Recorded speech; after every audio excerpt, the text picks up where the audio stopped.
Hello there everybody and welcome back to Sunshine Islands. It is the 23rd day of winter already. I've gone ahead and played a couple of days on my own since our birthday and the mining festival on the 19th day of winter.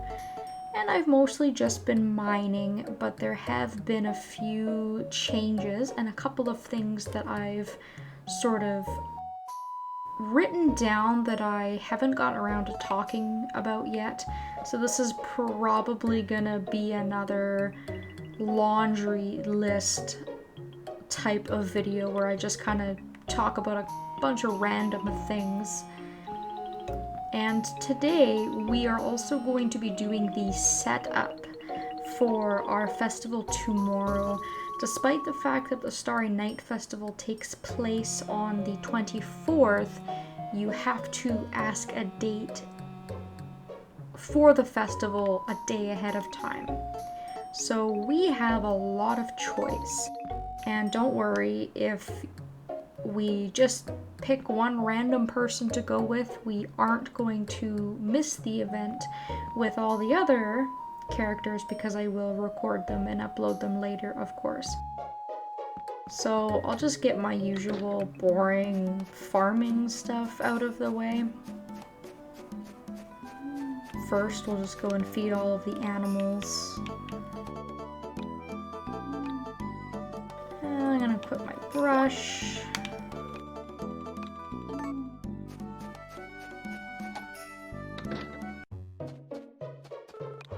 And then I have my little notepad in front of me of just little tiny things that I keep forgetting to kind of talk about in a video, and then I kind of just cross them off as I go. I know that we still haven't addressed Animal Island as of yet, but I think I'm going to do that tomorrow because from what I remember, because tomorrow is a festival, I think everything is going to be closed. And because it's one of those evening festivals, the entire town will be closed all day because the festival itself doesn't actually take part until 6 o'clock. And then once you go to the festival, the day is kind of over and it skips to the next day. So I think while we sort of wait for that festival to happen tomorrow, that would be a really good way to kind of address that island entirely and kind of talk about it without having to worry about not having the time to do it.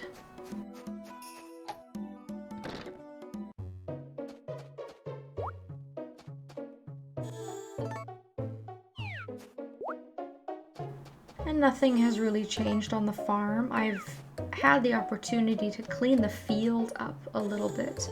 There's not as many boulders and branches and stuff like that on the field.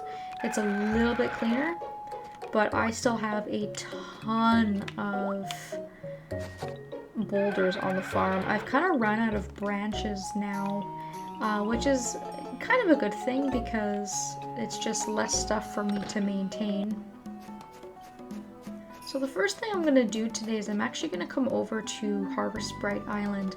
I got a comment from somebody that told me if you hire the fishing sprite team, they actually make fishing a lot easier. You don't have to go as long in between when you're able to pull the fish in. Like, you're able to pull the fish in more quickly, and apparently it also makes it easier for you to get the timing down right. And I never considered that before, if I'm being honest. I mean, I don't really use the Harvest Sprites for much. So you'll notice when you go into the menu, there is no enchantment option for, say, a specific island. And I was really confused by this. I thought, well, how am I going to hire the fishing team when I can't figure out how to do it? But as it turns out, if you hover over and enter the menu for some of the characters' houses, you get some really interesting options. So if we go to Lana's house, you can see that the fishing skill for being able to hire the fishing sprites is actually inside of her house, which is really bizarre. And I think the same actually goes for Denny as well. You can see here, it's the same thing. So I don't know why they chose to do it that way. I'm also assuming that hiring them means that it affects your chance regardless of where you're fishing. I thought it was going to be something similar, like you have to put them in a certain area and they'll only enchant that area, but I haven't tested this yet, so I'm not too sure. Now, unfortunately, because we only get a 2-day enchantment, I'm going to hold off on this for now, just because tomorrow is the festival and I have no idea what I'm doing for the rest of winter. But that was a really cool comment, just a really good piece of advice, and I had to kind of look into how the heck do you actually hire the Harvest Sprite team in the first place, and then I figured it out. So that was kind of the first thing on my list that I thought I would address. I'm going to go into Chen's now, and I have a couple of things to point out here at his shop. First of all, if we talk to Charlie and we go to the accessories menu, we can see that Charlie has the upgraded versions of our current accessories, and it'll have a larger effect. So we can make the Harvest Goddess earrings for 15 pieces of orichalcum, or we can save up and we can buy the upgraded version of the Harvest Goddess pendant, which is probably what I'm going to do. I'm only 9 pieces of ore away from being able to get this upgrade, and it'll help us significantly. The last time I checked, he hadn't had those updates done yet, so I did check in a couple days ago and he did have them available, which is really nice. Moving on over to Chen's shop now. If we go to the other items section and we scroll all the way down to the bottom, you can see here that we have the blue feather available for $1,000. It's super cheap. We don't have to jump through any stupid hoops to be able to get the blue feather. And this appeared in Chen's shop as soon as I got one of the girls to an orange heart. And I think it was last video we had seen that Julia reached an orange heart. So as soon as that happened, Chen's blue feather was available for sale here. So if you're looking for the blue feather, Chen sells it for very, very, very cheap. So you can pick that up whenever. For me, it's not exactly a huge priority at the moment, so I'm not entirely all that worried about it.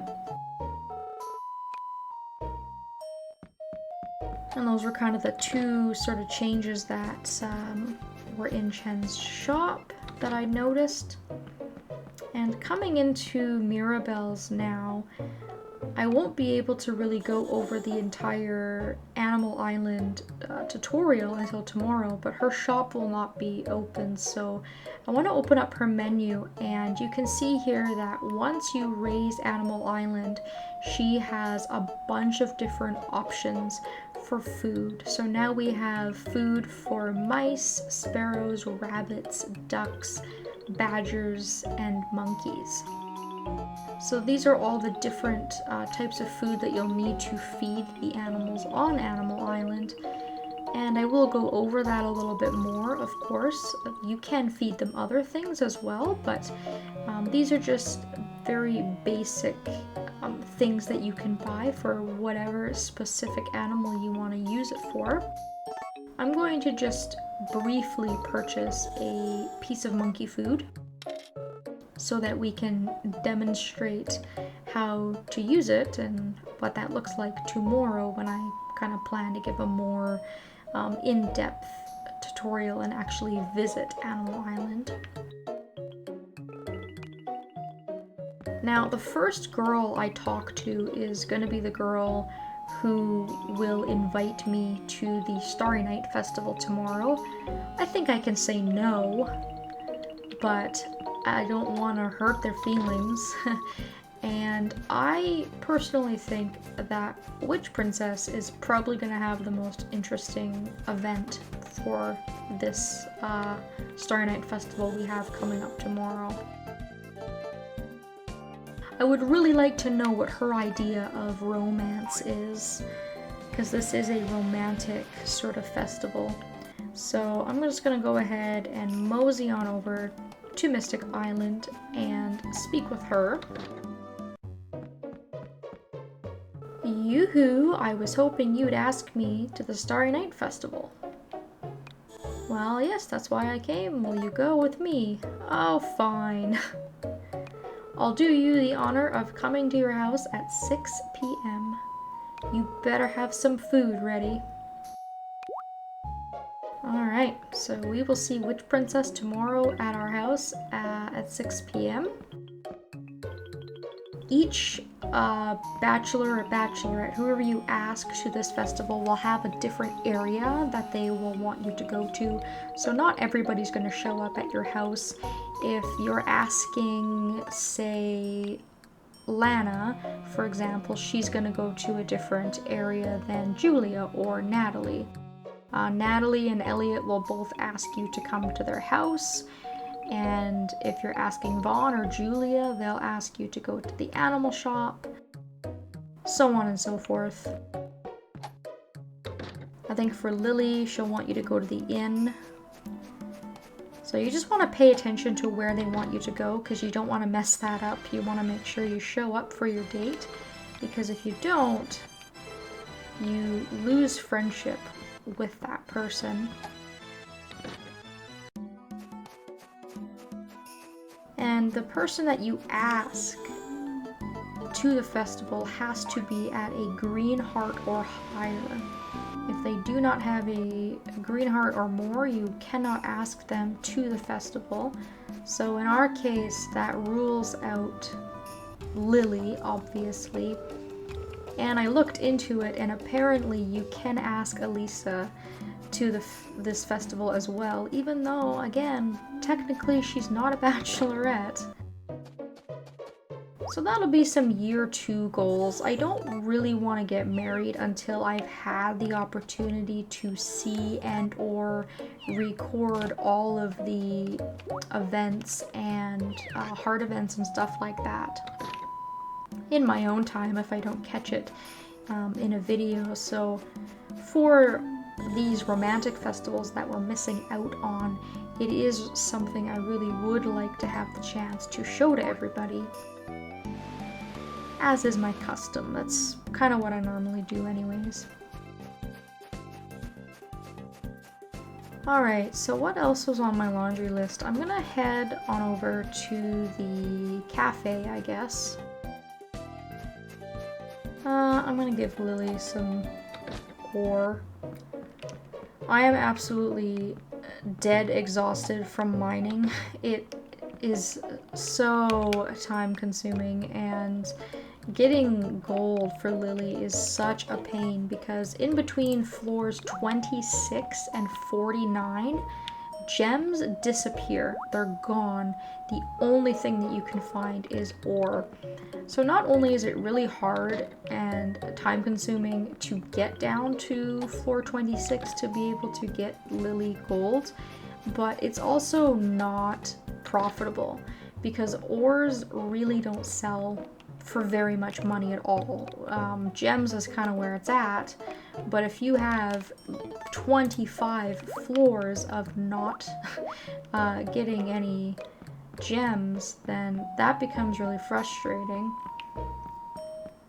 So I went down and got her more gold, and then the last few days I went to the mine, I stopped at 25. Because I did want to get some more orichalcum to make accessories and such. But beyond that, I thought, nope, I'm just gonna wait until I run out of gold and then I'll venture on further into the mine. Alright, so at the diner, there's only really one thing that I have yet to point out, and it's not really anything that's majorly important, but you may or may not have noticed that the cafe and the diner have some different menu options on it than it did when we first started the game. You probably haven't noticed because when I come to the cafe, I only ever eat a sandwich generally, so I don't scroll through the different options here. But if you have been scrolling through her menu, you'll notice that she has a ton more items than she used to have on here. So for example, she never used to have mashed potatoes. I know that for sure. She never used to have vegetable juice or at least one of these bottom dessert type recipes.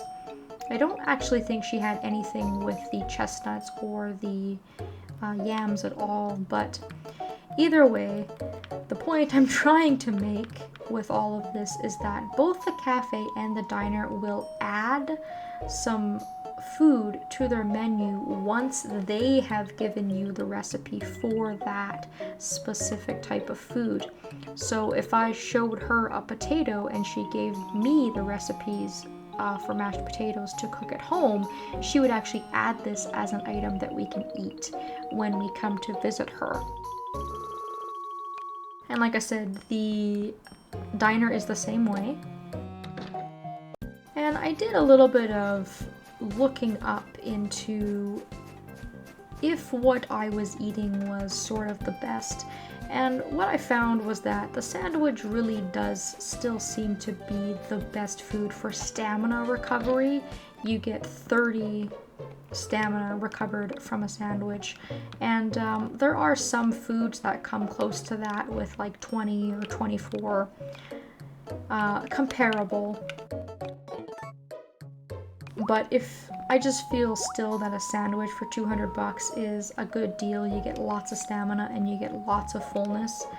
But on days when I'm particularly hungry, where my hunger is low but my stamina is relatively high, the diner is actually a better choice in some ways, and I've been resorting to either the grilled or the boiled fish. I get a fairly decent amount of hunger restored, but I also get a decent amount of stamina restored as well. And we don't come to the diner very often, so I haven't noticed which recipes have come into his store that weren't here before, but I know there's a couple because I have been giving him recipes as well. So I still prefer the cafe. It still has sort of better food for me that I much prefer eating, but I do eat at the diner from time to time. And then finally, I guess, speaking of cooking, I can just kind of end things off with some things that I've sort of noticed with my own personal cooking at home. Currently, my fridge is very barren because I've gone through a lot of my food for mining. With what I have here, it's very, very little to work with. And I've run out of mushrooms completely. So one of the things I was doing was I was making recipes out of mushrooms, just one mushroom. And as I found out when I did a little bit more research in it to actually get down to the numbers, what I was finding was any recipe, or most recipes, I would say 99% of them at least, with only one ingredient tends to restore the exact same amount of stamina and fullness all across the board. And if not exactly the same, very, very close. So a tomato salad would probably restore the exact same amount of stamina as my go-to mushroom dish would. Same with the corn recipes, any of the recipes we have here that require one piece of corn, or the grilled eggplant, which I was able to cook and eat for a while. Even a simple boiled egg, all of those foods are going to restore the exact same amount of stamina that my go-to grilled mushrooms were. So the grilled mushrooms are basic. It's basically the kind of the lowest amount of stamina that you're able to get recovery-wise from a dish. So what I started doing instead, once I got my cooking level up a little bit better, was I started to make the steamed egg custard. Now you can swap out the mushrooms with mushroom clusters and still make this dish. I did run out of eggs, but this is a dish, for example, that has 2 ingredients, still very basic, and you can make this very, very easily, but you get a much bigger recovery rate out of it. Same as even just a simple fried egg. The downside with the fried egg is that you have to pay $50 to get oil from Chen in order to cook this, but if you're going on a huge mining exploit and you want to spend 150 bucks on oil and bring a couple of fried eggs with you, in all likelihood you're probably going to make your money back.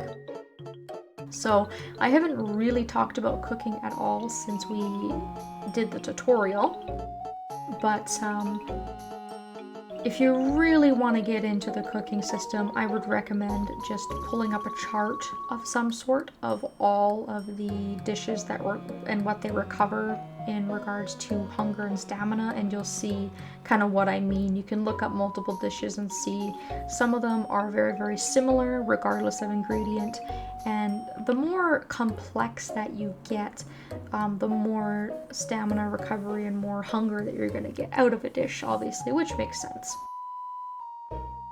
So I think I kind of covered everything that I wanted to cover today. Like I said, it's just sort of all filler. I didn't really have any extraordinary content to cover, but we will be going and meeting Witch Princess here at the house at 6 o'clock tomorrow for our Starry Night Festival, which should be exciting. I will cover a little bit about Animal Island since we have not been there yet. And if it wasn't a festival, I would probably have Ganon build me that bridge over to Fruit Island, but I can't do that for now, so it's just one more thing to sort of go on our to-do list. We now officially are into our last week of winter already, so hopefully we're going to make it a good one, and we will start by coming back tomorrow and continuing on our merry little way. Thank you all so very much for watching, and I hope that I will see you next time.